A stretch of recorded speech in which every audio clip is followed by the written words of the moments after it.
As tensões entre a McLaren e a Red Bull voltaram a crescer, mas desta vez o motivo tem pouco a ver com o que acontece nas pistas da Fórmula 1. O novo capítulo dessa intensa rivalidade foi criado por Zac Brown, CEO da McLaren, com uma provocação bem-humorada nos boxes em Miami. Lá, ele apareceu bebendo de uma garrafinha com o rótulo água de pneu. As câmeras de TV flagraram a cena e arrancaram algumas risadas, mas o fato é que essa brincadeira carregava um tom de crítica bem claro. Tem tempo que Brown está incomodado com as acusações de que a McLaren passou a ser vítima desde que sua equipe começou a disputar vitórias. A tal água de pneu era uma referência direta à acusação feita pela Red Bull no fim do ano passado, de que a McLaren estaria usando água nos pneus para mantê-los resfriados, o que seria ilegal. Na época, o chefe da Red Bull, Christian Horner, levou o caso à FIA, alegando que tinha provas de que a rival estava burlando o regulamento, e pediu a investigação formal antes do GP do Brasil de 2024. A teoria era que a McLaren teria encontrado uma forma de injetar vapor d'água dentro dos pneus. Isso ajudaria a resfriar a superfície da borracha e a controlar melhor a temperatura dos pneus do que os adversários. Essa tática já foi usada na Fórmula 1 no passado, mas foi logo banida pela FIA, que emitiu uma diretriz técnica proibindo a adição de qualquer tipo de umidade. O regulamento atual também é bastante claro sobre o que é permitido. O artigo 10.8.4 do Regulamento Técnico da Fórmula 1 estabelece: os pneus só podem ser inflados com ar ou nitrogênio, e qualquer processo que tenha como objetivo reduzir a umidade do pneu ou do gás de enchimento é proibido.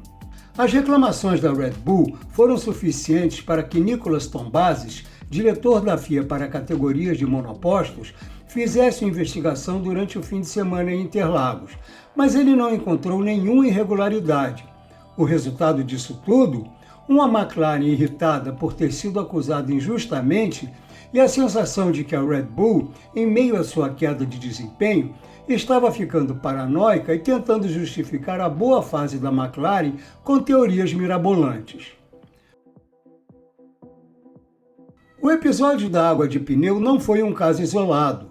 Antes disso, a Red Bull já vinha tentando convencer a FIA a apertar o cerco contra truques aerodinâmicos envolvendo asas flexíveis, que eram usadas por várias equipes, inclusive a McLaren. A reclamação levou a FIA a agir. A partir do GP da Bélgica de 2023, ela começou a inspecionar as asas mais detalhadamente, usando até análise de vídeos. No entanto, a entidade concluiu que o que a McLaren e outras equipes estavam fazendo estava dentro do regulamento. Por isso, nenhuma ação foi tomada naquela temporada. Só antes do campeonato de 2024 que a FIA decidiu apertar mais as regras para evitar abusos. Mas não foi só a asa dianteira que gerou debate. Logo, a traseira também viraria motivo de polêmica. A McLaren criou um projeto engenhoso em que a asa traseira flexionava de forma a abrir a fenda durante as retas, o que reduzia o arrasto e aumentava a velocidade. Esse recurso, que passou a ser chamado de Mini DRS, ajudou Oscar Piastri a vencer o GP do Azerbaijão do ano passado. Com as reclamações aumentando e também com a Ferrari se juntando à Red Bull, a FIA interveio e a McLaren aceitou modificar o projeto. Após as reclamações da Red Bull sobre a asa traseira da McLaren, o jogo virou no GP dos Estados Unidos, em outubro. Dessa vez, foi a McLaren quem apontou algo suspeito no carro da Red Bull, um dispositivo chamado ajustador de bib frontal. Era um componente que permitia que a Red Bull ajustasse a altura do assoalho frontal por dentro do cockpit.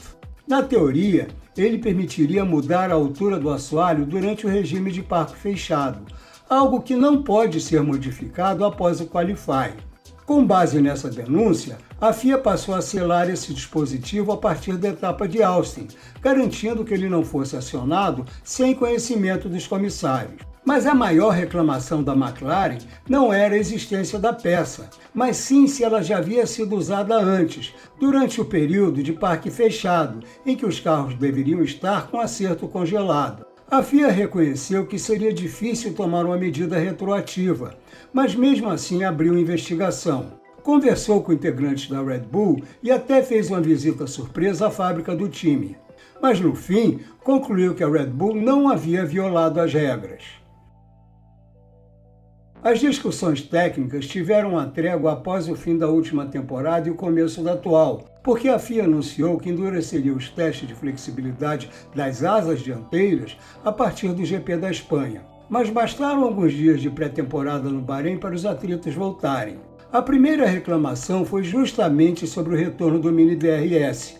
A Red Bull identificou que ele ainda estava sendo utilizado pela McLaren, entre outras equipes, mesmo após as mudanças do regulamento da asa traseira. A Red Bull levou vídeos à FIA mostrando comportamento suspeito durante os testes no Bahrein.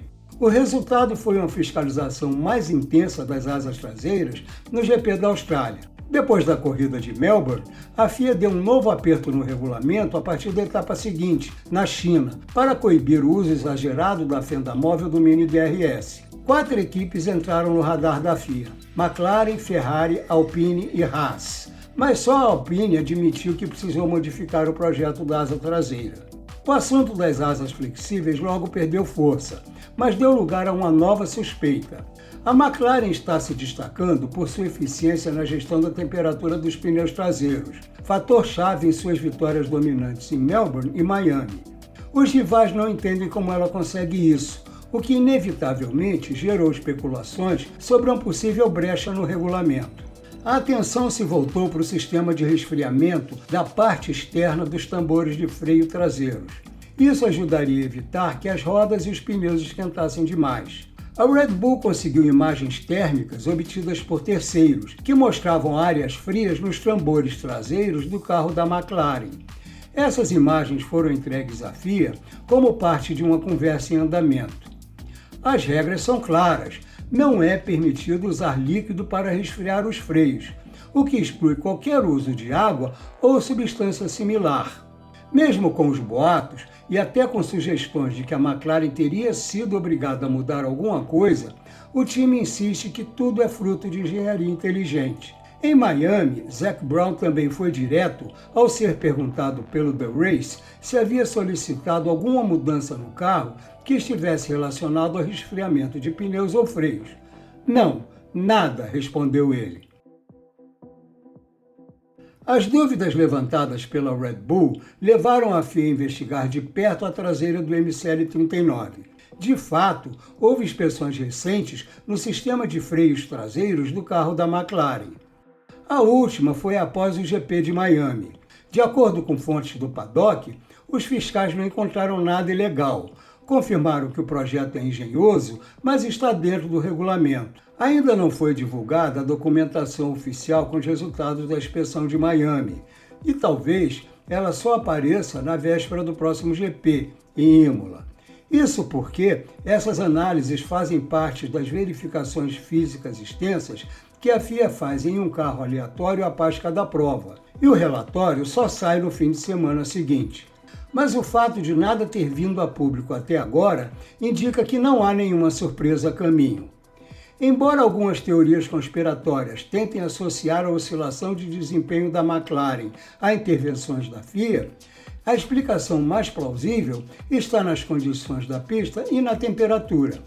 Miami, onde o rival mais próximo ficou a mais de 33 segundos na bandeirada, foi a corrida que teve o asfalto mais quente do ano, cenário perfeito para o MCL39 brilhar.